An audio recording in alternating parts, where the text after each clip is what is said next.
2 stories by Alfred Lord Dunsany today, and a little bit of drawing for you to watch for those who like to watch that sort of thing.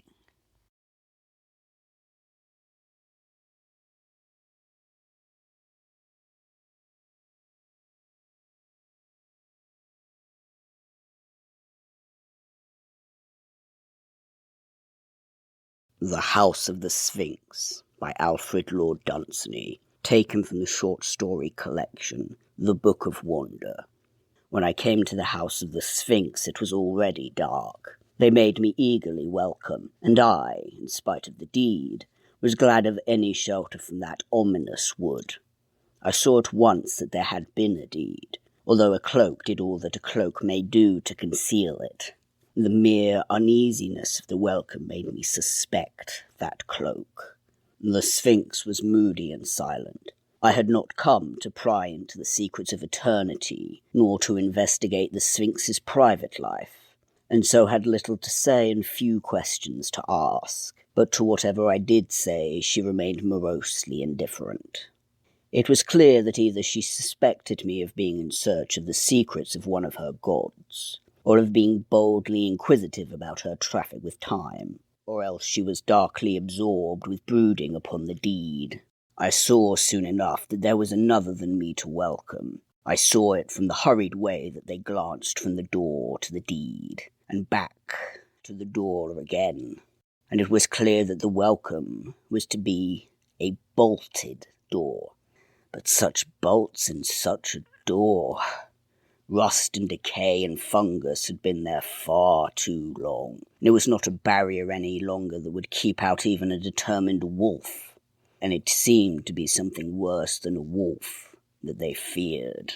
A little later on I gathered from what they said that some imperious and ghastly thing was looking for the Sphinx, and that something that had happened had made its arrival certain.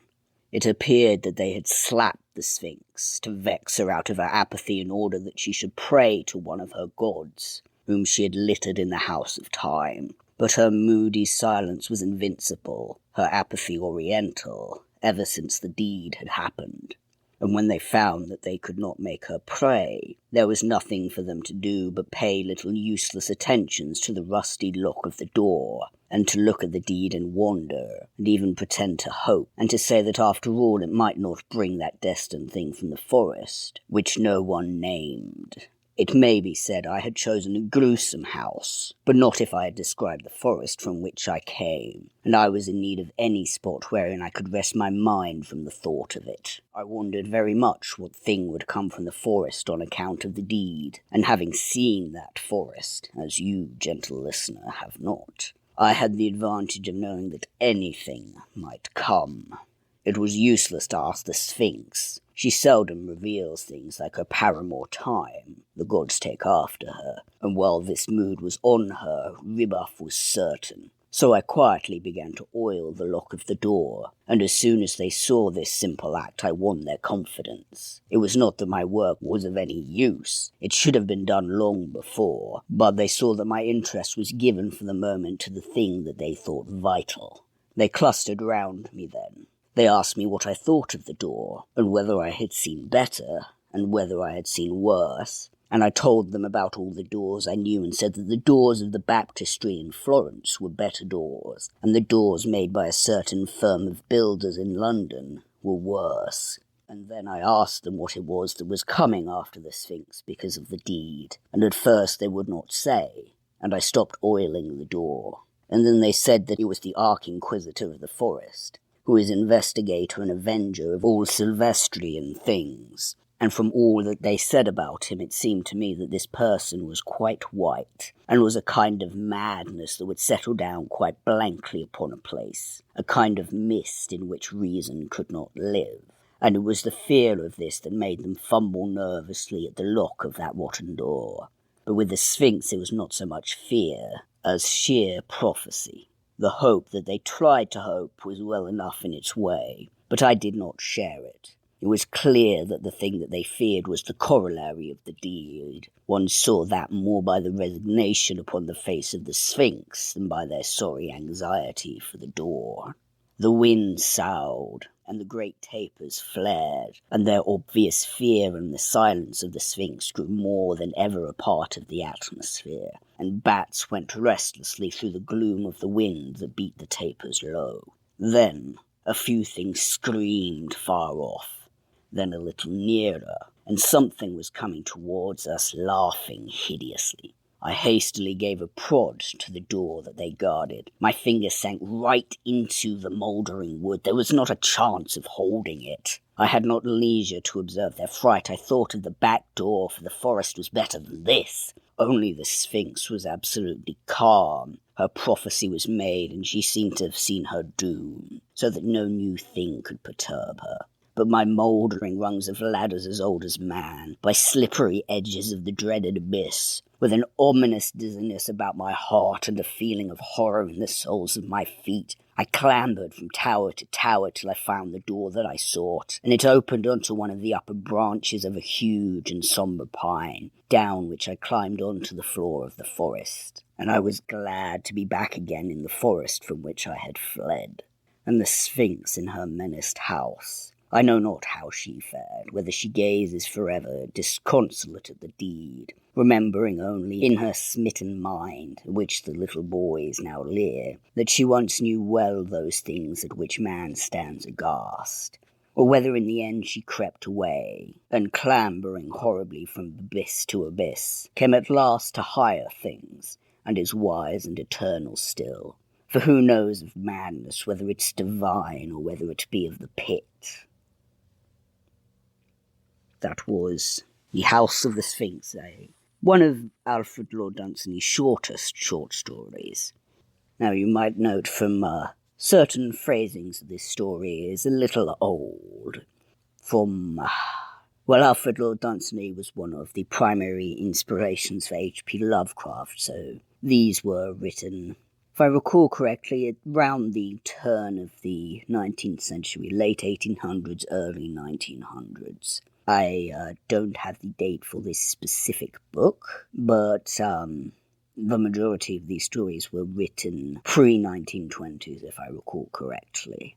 Her apathy oriental would be the particular one, and of the rather odd phrasing, it seemed to me that this person was quite white and was a kind of madness, was a little strange.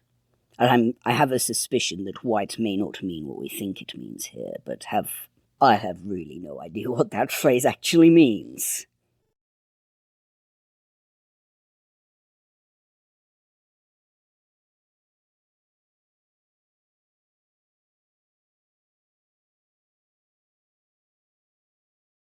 Miss Cubbidge and the Dragon of Romance. This tale is told in the balconies of Belgrave Square, and among the towers of Pont Street. Men sing it at evening in the Brompton Road. Little upon her 18th birthday thought Miss Cubbidge, of number 12A Prince of Wales Square, that before another year had gone its way she would lose the sight of that unshapely oblong that was so long her home. And had you told her further that within that year all trace of that so-called square, and of the day when her father was elected by a thumping majority to share in the guidance of the destinies of the empire, should utterly fade from her memory, she would merely have said in that affected voice of hers, "Go to." There was nothing about it in the daily press. The policy of her father's party had no provision for it. There was no hint of it in conversation at evening parties to which Miss Cubbidge went. There was nothing to warn her at all that a loathsome dragon, with golden scales that rattled as he went, should have come up clean out of the prime of romance and gone by night, so far as we know, through Hammersmith, and come to Ardle Mansions, and then had turned to his left, which of course brought him to Miss Cubbidge's father's house. There sat Miss Cubbidge at evening on her balcony quite alone, waiting for her father to be made a baronet. She was wearing walking boots and a hat and a low-necked evening dress, for a painter was but just now painting her portrait, and neither she nor the painter saw anything odd in the strange combination. She did not notice the roar of the dragon's golden scales, nor distinguish above the manifold lights of London the small red glare of his eyes. He suddenly lifted his head, a blaze of gold, over the balcony. He did not appear a yellow dragon then, for his glistening scales reflected the beauty that London puts upon her only at evening and night. She screamed, but to no knight, nor knew what knight to call on, nor guessed where were the dragon's overthrows of far romantic days, nor what mightier game they chased, or what wars they waged. Perchance they were busy even then arming for Armageddon.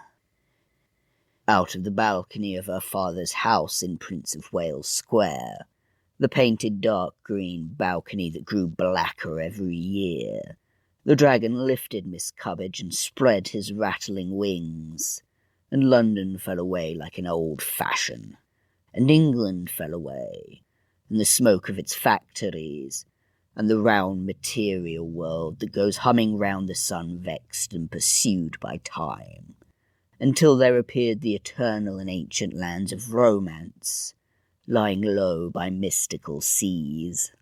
You had not pictured Miss Cubbidge stroking the golden head of one of the dragons of song with one hand idly, while with the other she sometimes played with pearls brought up from the lonely places of the sea. They filled huge heliatus shells with pearls, and laid them there beside her. They brought her emeralds, which he set to flash among the tresses of her long black hair. They brought her threaded sapphires for her cloak. All this the princes of fable did, and the elves and the gnomes of myth, and partly she was one with long ago and with those sacred tales that nurses tell, when all their children are good, and the evening is come, and the fire is burning well, and the soft pat-pat of the snowflakes on the pane is like the furtive tread of fearful things in old enchanted woods. If at first she missed those dainty novelties among which she was reared, the old sufficient song of the mystical sea singing of fairy lore, at first soothed and at last consoled her. Even she forgot those advertisements of pills that are so dear to England. Even she forgot political cant and the things that one discusses and the things that one does not, and had perforce to content herself with seeing sailing by huge golden-laden galleons with treasure for Madrid, and the merry skull and crossbones of the pirateers, and the tiny Nautilus setting out to sea, and ships of heroes trafficking in romance, or of princes seeking for enchanted isles. It was not by chains that the dragon kept her there, but by one of the spells of old, to one to whom the facilities of the daily press had for so long been accorded. Spells would have palled, you would have said, and galleons after a time, and all things out of date, after a time. But whether the centuries passed her, or whether the years, or whether no time at all, she did not know. If anything indicated the passing of time, it was the rhythm of elfin horns blowing upon the heights. If the centuries went by her, the spell that bound her gave her also perennial youth, and kept alight forever the lantern by her side, and saved from decay the marble palace facing the mystical sea. And if no time went by her there at all, a single moment on those marvellous coasts was turned, as it were, to a crystal reflecting 1,000 scenes. If it was all a dream, it was a dream that knew no morning, and no fading away. The tide roamed on and whispered of mastery and of myth, while near that captive lady, asleep in his marble tank, the golden dragon dreamed, and a little way out from the coast all that the dragon dreamed showed faintly in the mist that lay over the sea. He never dreamed of any rescuing night. So long as he dreamed, it was twilight, but when he came up nimbly out of his tank, night fell, and starlight glistened on the dripping golden scales. There, he and his captive either defeated time, or never encountered him at all, while, in the world we know, raged Roncesvalles or battles yet to be, I know not to what part of the shore of romance he bore her. Perhaps she became one of those princesses of whom fable loves to tell, but let it suffice that there she lived by the sea, and kings ruled, and demons ruled, and kings came again, and many cities returned to their native dust, and still she abided there, and still her marble palace passed not away, nor the power that there was in the dragon's spell. And only once did there ever come to her a message from the world of old that she knew. It came in a pearly ship across the mystical sea. It was from an old school friend that she had had in Putney, merely a note, no more, in a little neat, round hand. It said, "It is not proper for you to be there alone."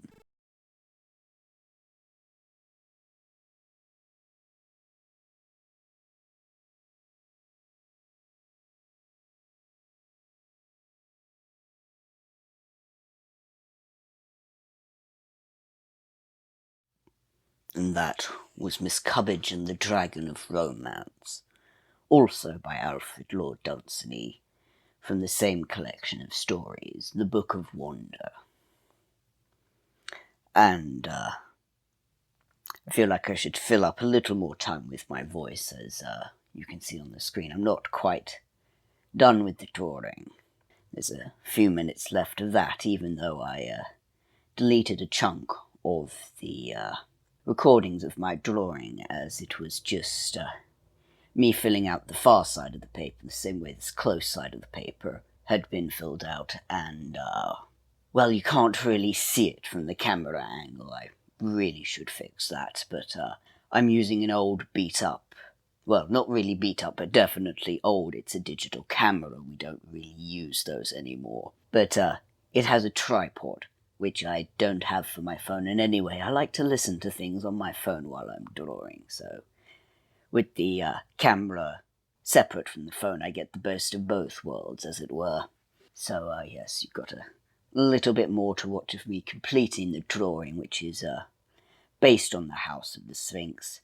However, the lock and the door are not quite right. I drew it, realised that that kind of door and lock wouldn't really work the way the story was, and then went, fuck it, I like the way this drawing looks, so I'm going to do it that way. I was thinking of doing some stories from the Yellow King next, so if that's something you'd like to see, you can let me know, assuming anyone ever actually sees this video, because let's face it, I don't get very many views.